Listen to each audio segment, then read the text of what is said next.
Chronicles, one amazing series of YA novels, an insatiable thirst to relive the glory that is K.A. Applegate's literary masterpiece.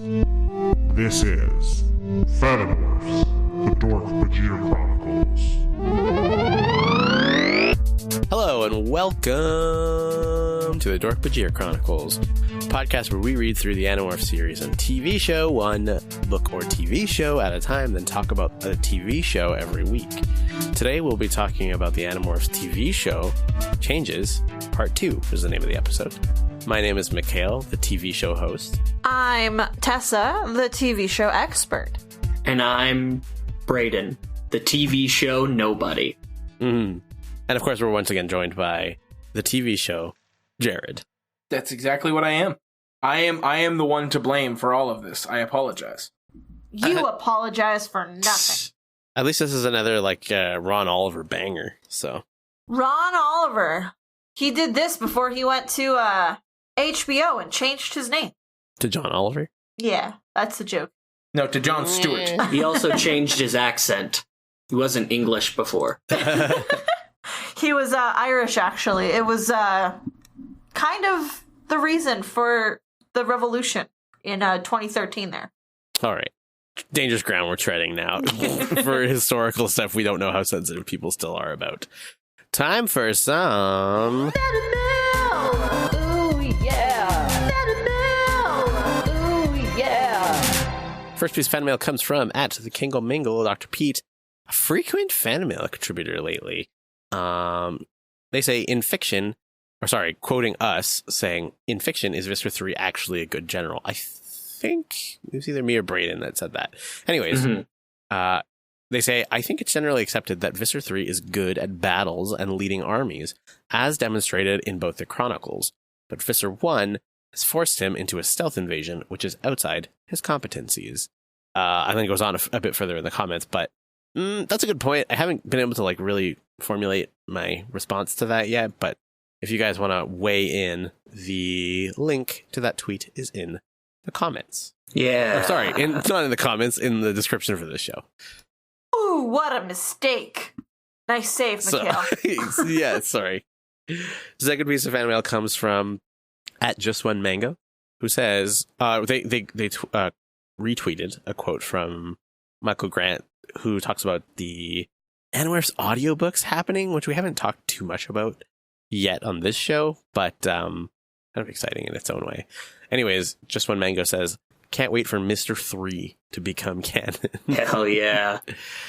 I mean, that was a TV show thing and not a book thing, but I would laugh so hard. I also really am interested to see if we've been pronouncing words wrong the whole time. We haven't. Yeah, for Yerks and Aldria and Alaran versus Aloran. This tweet obviously confirms that the authors are involved in the production of this thing. So, I mean, I think it's safe to assume that whatever way they pronounce things in this audiobook is the way they're going to pronounce it. Little do we know, the entire series is pronounced Animorphs. Animorphs? Animorphs. Animorphs. Animorphs. This is an interview with author Michelle Grant of the Animorphs series. Anyways, that was a bad joke. Moving on. Jared, what happens in this one? This one, directed by Ron Oliver, written by Ron Oliver, released on Ron Oliver's birthday, September 23rd, 1999. What? It's not actually his birthday, but wouldn't that be amazing? That would be wild. He also acts in this one. He is Harold Nesbitt. I like to formally change the name of this episode from The Chase Part 2 to Chronicles of a Future Child Pornographer. Yep. Because this fucking kid is absolutely a future child pornographer. It's horrifying, and I hate it. This episode starts off with a recap of last episode. If you want that, go listen to the other episode. We cut to the school. We get to see. Wait, is it Harold or is it? Do we ever? It's Harold or Howard, and this is a running gag through the entire episode. So much to the point where I've forgotten what his actual fucking name is. Howard. Howard. We'll call him Howard. Hello, I'm Howard. Yellowed. I like to film in the woods. So we cut to Howard's bedroom where he takes a break from yanking it to take a look at the video that he just shot of Marco morphing from dog to person. I have to specify, we see this and it is remarkably clear. It's mentioned later in the episode that it's shot so shittily and dark that no one can tell who it is. Like, you can't tell that it's Marco. Nah, bruvs, you can definitely tell it's Marco. It's clear as fuck. He's got that tarantula stapled to his forehead haircut. You know it's him. It's so clear. He has the TV going on and another thing, which guy's living the dream. He's got like his computer running. He's got TV beside him. He's watching world's weirdest videos. And it's showing like videos that aren't really weird in the preview. One is just like, it's just an ostrich standing there. I mean, ostriches are fucking weird. Have you looked at them? I mean, sure, but world's weirdest? I don't think so. There was an alligator on a slide. That was pretty cool. That was pretty cool. I did like that. Then it said, call this 1-800 number if you've got a wacky video. You could win $10,000. And they're like, oh, okay. So he calls them, and he says, like, I guess this line as soon as I saw him pick up the phone. He's like, hello, world's weirdest videos? Have I got a video for you? I called it as soon as I saw it. I'm like, oh, he's going to call them and say this exact line. And he did. And next day he's at school. He's sitting on the stairs. He's writing a letter to them. And he's like, oh, dear world's weirdest videos. Like it's like he's addressing Mr. Weird Videos. Yeah. And he's like, I believe this video will net me the $10,000 grand prize on your show. And oh my God, I want to rip Rachel's pants off and just go to town right in the middle of this hallway. I'm sorry. What, you, Jared, want to do that? No, this is what Harold Nesbitt says. This weird church dark. music plays in the background, and everybody else in the hallway fades away as he looks up. And we realize that this weird little wood pervert is obsessed with the brains, the Rachel. And it's awful. Fuck. He just watches her, and then he gets bumped out of his trance. We then cut to Rachel, and there's a rose attached to her locker. She's like, oh, thanks, Tobias. And then he's like, you like the rose? And he pops up right behind her. Directly behind her. Do not do this. Oh. If you're trying to talk to somebody, please do not metabolize immediately behind them. It's so creepy. Please don't sneak up on them and whisper in their ear when you don't really know them. In fact, don't even do that if you do know them, because that's weird. She's like, oh, thanks, Henry. Like, Harold. She's like, yeah, that's what I said, Hector. And face. he's like, oh, cool. You want to go get a burger? I know this great burger place. The cows don't hurt or anything. I'm like, I mean, they do, but all right, whatever. She's like, I'm a vegetarian. I gotta go. She's like, when were you a vegetarian? Starting right now. Yeah.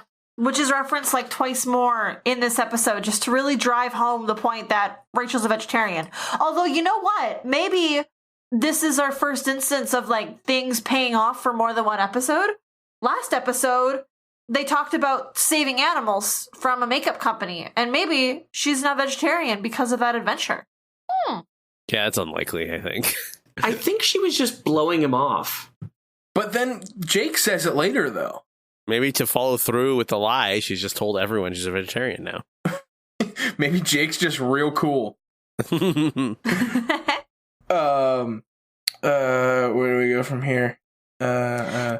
He's like, she's basically like, nah, I don't want to go for a burger with you. He's like, cool, you want to watch this video I took? And already huge red flag. Yeah, well, he says something like, I'm going to show you something that's going to make me a millionaire. I was like, oh, God. There's so many ways to interpret that, dude. Like, don't open with that. Bitch, you can win 10 grand. That's what the prize is. You just said it like 3 times. Yeah, but he's going to market it to all the crazy video shows. Oh, 10 grand here, 10 grand there. Next thing you know, you're a millionaire. The whitest rap I've ever heard. Let's get down to business, kids. Here's to say, you want to be a millionaire today. You got to go to the woods with your video camera. Take a little video of a dog boy, yeah. You know he was in the woods just jacking it to a fucking ladybug or something. Actually, we find out... I'm calling the Grammys because I've just recorded the best film or best song I've ever heard. Hello, Mr. Grammys. Mr. Grammys. Have I got a... What is it? What is that thing from Back to the Future? A song Have for I got you? a sound for you? You know that new sound you've been looking for? So that clearly catches Rachel's attention that he has a video of Marco morphing. So she's like, they meet back at the barn, and it's like, all right. It's like, wait a minute. Yeah, they all go to the same school. Shouldn't he recognize, like, look, it's that kid from our school who you always hang out with?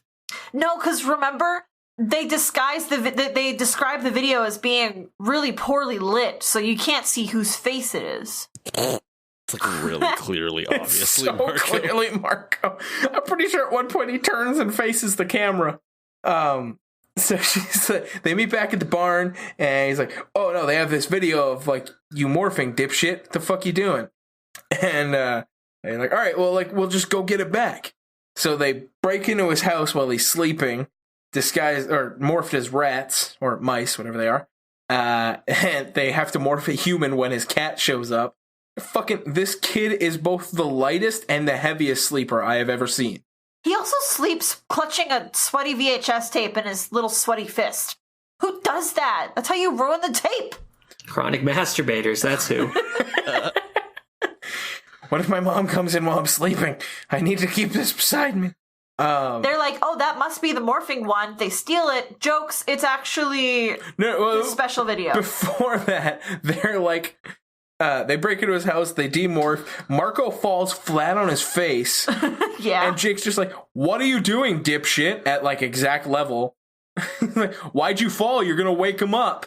And he's like, Star Trek. Yeah. Come here, Scotty. Let me kiss you on the mouth.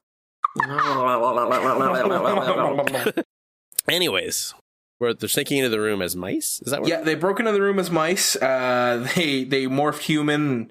There's a whole thing. They managed to get the tape and continue to speak at full volume the entire time. Kid did not wake up at all. They go back to Jake's house. They throw the tape in. They're like, all right, let's see this tape of me morphing. But no, it's a scary looking fucking alien snuff film that he's making. And he's like, oh no, what are we gonna do now? So they call his mom. I think that it's supposed to be the next day. Whoa. You skipped over the fucking best part of the whole show, which was Marco doing Scotty from Star Trek. Oh yeah, when he's trying to like seduce the tape out of his sleeping hand, he's like, it's so bad. Hello, Captain Clark. I'm Scotty there, Captain. Oh, beam me up. Oh. And also, he says like, he's like, they're like making fun of him for being like this huge Star Wars nerd or Star Trek nerd, but then they're like, we need you to give us your dilithium crystals, and I'm like, you've clearly watched Star Trek. That's not like, I mean, that's semi-known knowledge now, but like, came out in 1999? This certainly wasn't well-known knowledge then. Also, when they go into the room, they're like, oh man, who designed this place? Obi-Wan Kenobi? Like, nerd check. Star Wars is just as nerdy as Star Trek. Da-doink. And Animorphs is more nerdy than all of them. Yeah, exactly. Oh, yeah, no, I'm saying I'm a nerd, but also Marco and Jake are huge nerds. They have no right to, like, bash this kid. So we're at the mall now, right? Well, first they get there, they watch the video and they realize it's not the one that they need. So they call Harold's mom and they're like, yo, where is he? And like, his mom is so informative. He's like, he left. He went to the studio to drop off the tape, but he said he'd be stopping at the mall first. But it's like this fucking scene in Harold and Kumar, or not Harold and Kumar, in Wayne's World, when they're like, when he's like, oh, cool, whose limo is this? It's like, this is Mr. Sharp from Sharp Records. He'll be going here, and he'll be down to here, and then he'll be finishing off here. It's like, wow, he was very informative. Funny, huh? It was exactly like that moment. It was great. We then cut. Was that a cam? It was a cameo, wasn't it? Yeah, it was Chris Farley. That makes sense. R.I.P. then we're at the mall, and they're like, well, where's this fucking nerd? Is he at the all-day Star Wars marathon? Is he at the video store? Or is he... like, in the park, masturbating. Or is he, like, bugs. jerking it into a water fountain? Let me show you something that's gonna make me very rich.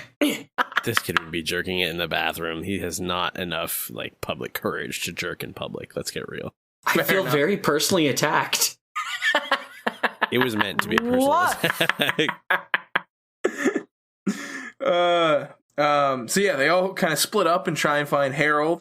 Meanwhile, fucking Tobias is still at the mall. He's just I like to think there. he has never left. He lives there now. He's at like the mall.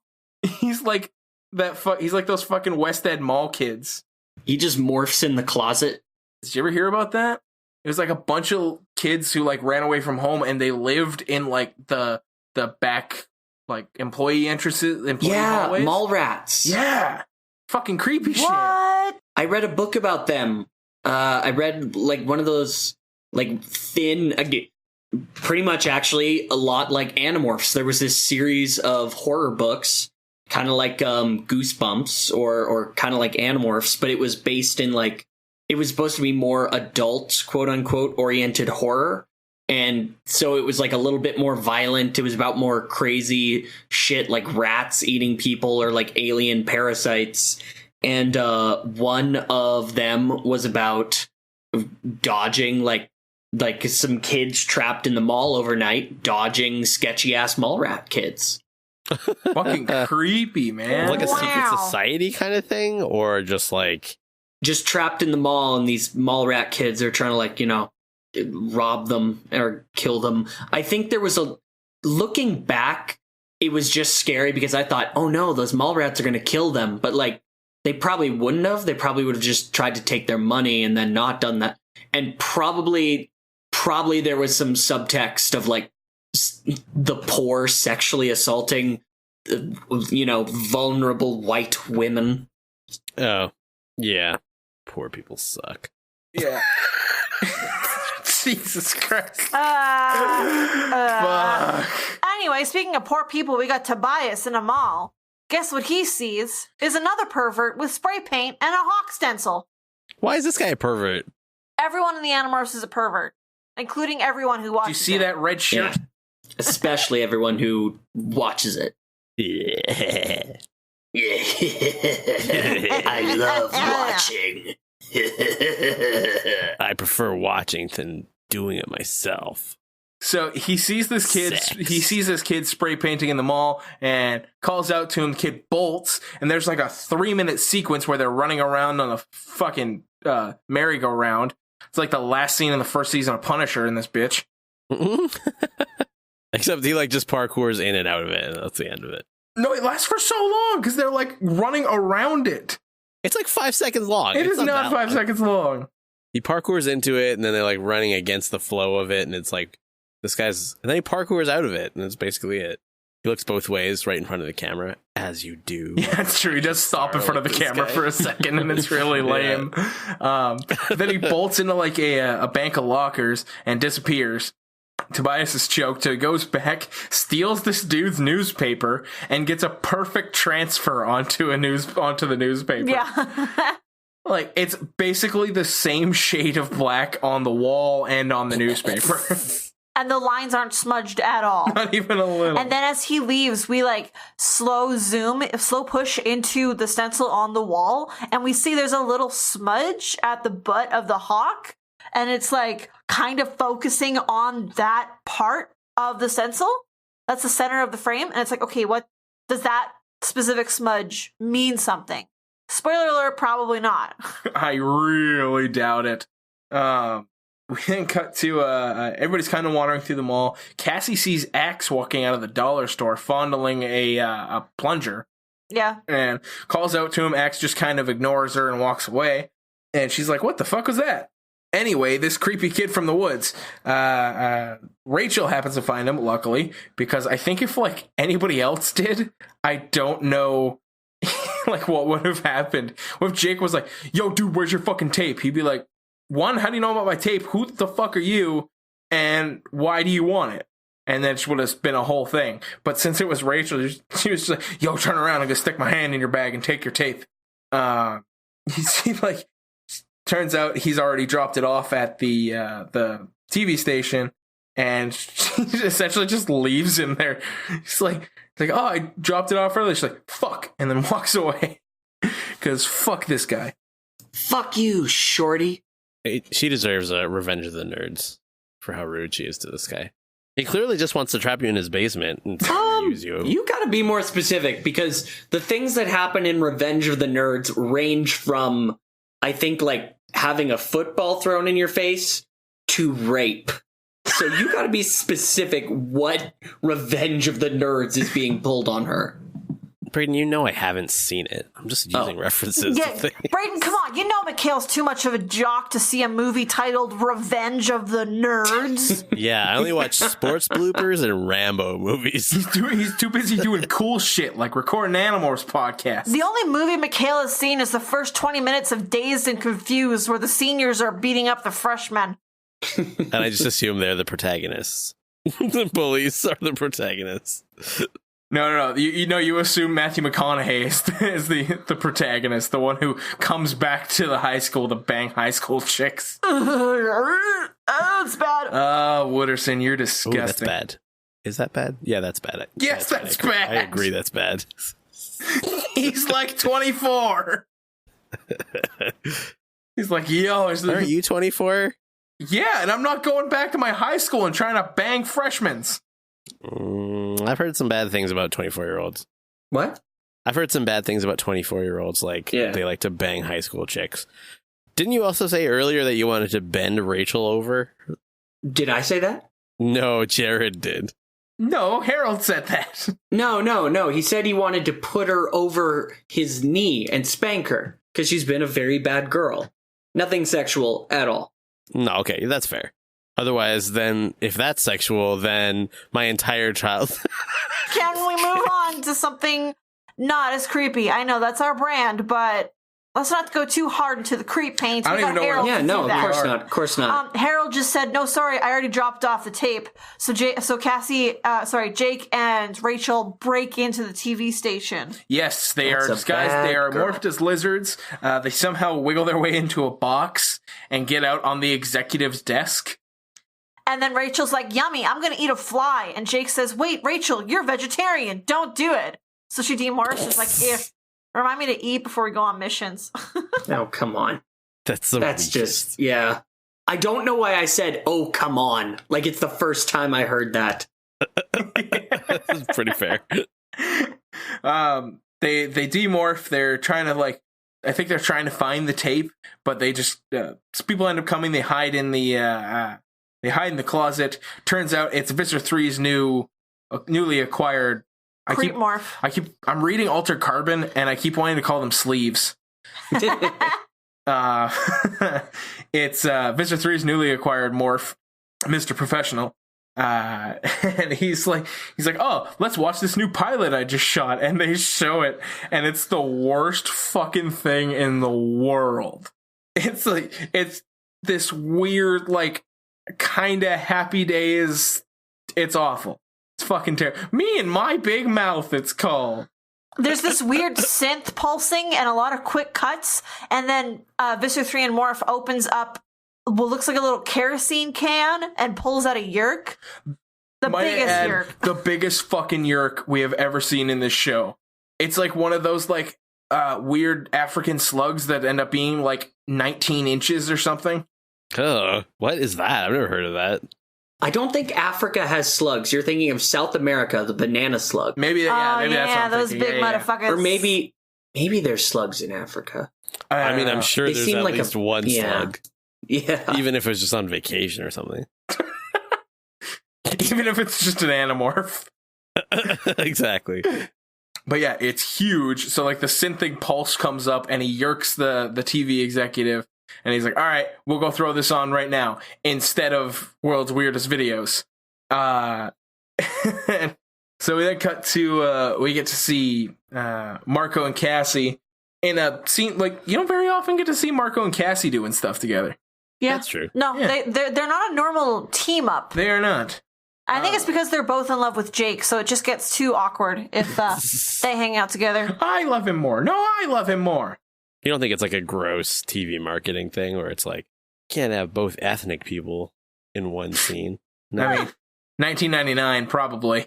There's gross stuff like that happens all the time in TV. Yeah. Anyways. They're in the woods. They're following Axe, trying to figure out what he's doing. Axe has found a fucking nuclear bunker that has somehow been abandoned, and he somehow got into. Yeah, he just cranks open this door, dips in with his plunger and supplies, and then dips out. So Marco and Cassie go into it and close this heavy-ass door behind them. Which, don't do that, children. That's how you die. Also, like, with what happens in a few minutes in this episode, it's a really good thing that Axe didn't close the door behind him. Otherwise, they're fucking dead. Yeah. Yeah. Actually. They wander around in the bomb shelter for a little bit longer. They find what looks to be like a giant... It looks like a shack that he's built in here. Yeah, it's like this weird little yurt. Yeah. Made out of aluminum foil and a bunch of wires. And it also looks like tile samples from like Home Depot. Because there's like 48 different samples and they're all just like 4 squares of tile. And I mean, I think that these episodes that we watched of the Changes trilogy overall have seemed like higher quality. Very much so. Prop wise. So as much as we make fun of these, I think it's certainly better than a flashlight with a scope on it. Yeah. Even the like abandoned construction site in that early episode was like, remember when Axe fights Viscera 3? And it's like, it clearly looks like a soundstage. Yeah. Yeah. Yeah. Terrible. And not with their tails, just like smashing their torsos into each other. Yes, it's like a slap fight. Ugh. Anyways, we cut back to the TV station. Rachel and Jake are one of them morphs Snake to scare the guys out of the control room. That's what the word I'm looking for. And then Jake just opens up like the lock and just pulls a couple of wires. It looks like the inside of a it's one of those like it's one of the keycard swipers. So he grabs a screwdriver, pries it open, and just stabs into the wall. It's like, this'll keep him out for a bit. Yeah, have you heard of hacking? If you don't fucking electrocute yourself first, you dipshit. And then they go to the VCR, and they're trying to get the tape out, the one that will make everybody, like, mind-controlled into controllers, I guess? Yeah, I don't know what their end game was here. It must have been some kind of, like, calming effect. Like, it had to have been some mind control. It was not would everybody well, just, though. would, like, controllers just walk into houses with yerks and... Or everybody would just go to the sharing or something. But they're trying to, like... And Jake's, like, smacking the VCR, but it won't eject because it's been programmed to play at 8 p.m. And it's currently 7:55. And these yahoos don't think to just unplug the VCR. Yeah, I don't... Unpluggable. Yeah, that they actually, back in those days, they were making the cables on film sets out of like airplane grade titanium and gluing them on with titanium glue. So yeah, and a lot of titanium. Yeah, the TVs were solid titanium. Titanium was basically the cost of aluminum back in the day, so it's fine. Yeah, exactly. Cut back to the bunker. We find out Axe shows up. He finds out he's building a ship to try and get home. But Cassie and Marco seem very okay with it. They're like, "Oh, you're gonna go get help," and Axe is just like, yeah, totally, help. I'm not just piecing out because this is some bullshit." Yeah, I love this planet. I'm definitely getting help. I love having to change into a human to survive around here and then having to change back every hour and 55 minutes. I love that despite my best efforts, I can't, like, control myself at any given time. Yeah. Fuck. Also, I wore a chef hat, and that was just, like, embarrassing as fuck in that last episode. Did you guys watch the episodes where you missed? Oh, come on. Tessa, the expert, didn't watch them? Or do you just watch really fast? Despite all of my rage, I am just an andalite in a human cage. that a confession, or what were we talking That's about? what Axe was thinking when he saw Cassie and Marco get their mitts on his special little hut. So then he's like, I'm going to try it, and jumps in. It's 1 minute to 8 p.m. And I'm like, oh my God, just rip the VCR out, kids, so this video doesn't play. But instead he just sticks his hand and just... He smashes a jelly sandwich in there, and it's like, it's not working. I tried everything. At the last second, they see Harold's tape, and they're like, hell yeah, we've got the morphing tape. And then Axe... No. Axe hits the switch and like fucks the entire power grid. And like I said, it's a really good thing that Axe didn't close the door, because you see the door just fly open. Yeah. It just explodes. Yeah, and I'm like, holy shit, if that thing were closed, they're all fucking dead. They're all just puddles of gore. Just exploded from the inside out.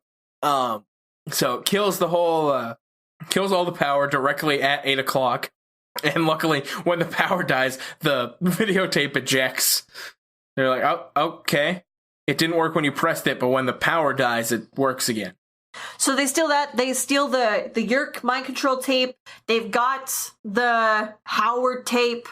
They morph Homer and a lizard. And run away. Visser 3 is like, and light! He's pretty good in this. By that, I mean he's terrible in this. Yeah, and then we cut back to Siberia. Yeah, this is my favorite part of the whole episode. Again. And we see Tobias. Like, were these ever a thing? Because I don't recognize this thing at all. This is not, if this existed, this would be like the craziest AI scanning technology that ever existed. It'd be dope as shit. But it's like, he's just rubbing this, like, this giant brick over his... it's connected to a computer. He's basically doing like an ultrasound of the image to upload it to the computer. And then it uploads like a perfect vector image of like the graffiti, but it was on a fucking newspaper. Yep. So how does this technology work that it can like pick out just the stuff you want to scan and not like all the background shit? And then like the pop-up screen comes up, says uploading image to the web. Oh yeah, and there's like those weird like graphic equalizers. There's like 3 bars. There's an RGB bar on the side, and it's like, it's a black and white image. Why do you need RGB? It had to upload. It had to upload the red, the green, and the blue separately in this black and white photo. And then, without pressing any more buttons, it's also searching the web for any possible matches of a hawk image of this particular hawk stencil. And then they get another pop-up that says, "Join us if you want to save the world." Yeah, there's one result, that's and what they've been up to this whole time. And to be continued. You idiot! Like. You text me, for fuck's sake. Do you know who I am? I am Hawk Boy. Yeah, I'm the most useless member so far. I mean, like, he was the first one to wear a leather jacket, and then Axe wore a leather jacket that had $20 in it, so Axe immediately got way cooler than Tobias. And also, Axe looked way cooler in that leather jacket than Tobias ever has. Well, I think that's debatable. Well, we can debate it. You'd still be wrong, but we could debate it. Yeah, that's fair. Okay, as I'm about to blow my brains out from having to talk about this any more than I already have, we should do predictions for Changes Part 3. Predictions! Predictions! I'm going through changes. This is the last episode of the TV show. Yeah, entirely last episode. Entirely. I can't wait until they wrap up all those loose threads. Yeah. You want to know what my prediction is for Changes Part 3? Disappointment. That's my... Crushing disappointment. That is my prediction. I think that Rachel's going to provide like some kind of ultimatum for Tobias, and she'll be like, if you ain't human, you ain't touching this body. And then he just like not lets him do it. They're going to do something where it's just like, we've solved the problem forever. Or like the Yerk problem forever.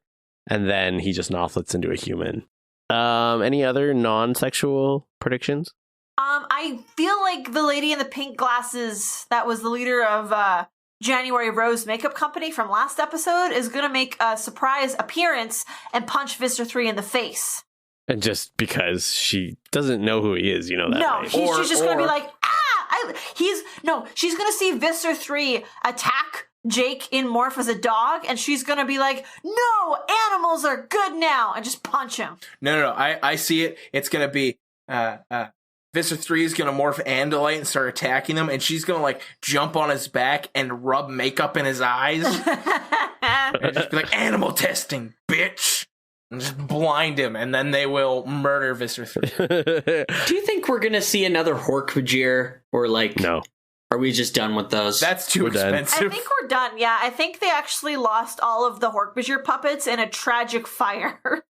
They had to auction it off to, like, make money for the finale. I think they're going to have to make, like, some sort of impressive, like they can't just go an entire series showing, like, the outline of Visitor 3's, like, hentai fuck, what we called we all called collectively in the books the hentai fuck beast. Like, we can't show the outline of that in episode 1 and not show it sometime by the end. I think they're going to find a way to show some physical expressions of what we all call the hentai fuck beast. I think in a show that makes sense and is good, that rule applies. I think in this show, you're not ever going to fucking see anything like that. Well, yeah. Okay. Yeah, you know, you're not wrong. That's for the scientists to figure out. Any other predictions, or we're pretty happy with that? I think Marco and Axe are going to kiss. What? No, they end Animorphs with Axe breaking into the Museum of Science and Technology and using the toilet. He hasn't shit all series. And he only eats grass. Do you know how much shit is involved when you only eat grass? There's so much. Guys, we got one more episode. One more episode, and then Jared can die and go to heaven. Finally, his work. No, on this I earth can is return done. to heaven. Yeah. This is my unfinished business on Earth. I assumed he would just, like, in a sort of metamorphosis type of thing, be reborn as someone else who didn't have to live through this. It's like Groundhog Day. As soon as this is done, it starts all over again. I have to watch the entire series again. Oh no. Oh no. I did horrible things in a past life. That's worse than purgatory. What is this, Lost? Am I right? Spoilers! All right. Jared? Yes? Where can we find you on the internet? You can find me at collectivelegacy.org or Twitter, Instagram, Facebook, anything like that. Feel free to peek in. By the time this airs, I'll probably be back tweeting at least. And yeah. And for us, the Fanimorphs, you can find more of our stuff on our podcast page at collectivelegacy.org or Twitter, Tumblr, Instagram, and Facebook. Remember to subscribe on iTunes or wherever you get your podcasts, or else I'm gonna kiss you right on the mouth. Fate worse than death, some would argue. Or some would argue the opposite. Some would argue it's heaven. You can show your support for my research into full-face condoms for our show also at our Patreon page, patreon.com/DORKBAJAR. The condoms are so that you can't actually touch me when you kiss me. I went to a wedding where some people would have liked those. Get a dental dam, you freaking weirdo. Yeah, I have a giant head, so one dental dam is not going to cut it. No, it's a dental dam, but it's like the Hoover Dam. What? Well, guys, I don't know if you knew, but we actually offer special bonuses for patrons, like access to our Discord server, Animorphs essays written by us, and exclusive pre-orders on Mikhail's special full-body dental dams. Full body? Full-body dental dams, also known as a really bad sleeping bag. We like to give a shout out to our patrons at the Dork-Bajir level or higher. Your dental dams are in the mail, don't worry. But also we give you a stanky Animorph style title, starting with... Big shout out to Greg Della Posta. The disease I'm protecting myself from by using a full body condom. Full body condom? It's just a zippered suit. You like dive into the vagina. Anyways, Spencer, Howard, who lives in the woods. Anyanka, the bushwhacker. Michael Armenta, You're killing it. The hawk scanner. Steam Driven, the guy who uses people who are in love with him to get what they want. Zachary Vaudo, eating a fly. Shanna, the vegan who swallowed a fly. Martha Urquhart, me and my big mouth. Nick, the carousel parkour. Mariah Wamby, only one search result. Andrew Vela, the masturbatory parkour. Anne-Marie Ellis, the weird freaking nuke bunker in the woods. Bellamist, uploading images one color at a time. For the Color-Bajir morphs. Yeah, right. For the... Oh, God, there's got to be a good... Something that starts with F has to do with colors. Yeah, whatever. For the Fanimorphs, my name is Mikhail, the painter. I'm Tessa, the flautist. And I'm Braden, the Did you write Whiplash? Okay. Whiplash is actually my life story. And I'm Jared, the greasy mall rat. And this has been Color Morphs, the Internet Bajir Chronicles. Listen, they can't all be gold, sorry. Come on, guys. You can't always be good at making jokes. Sometimes you make a bad joke, and you gotta swing for the fences. For example, right now.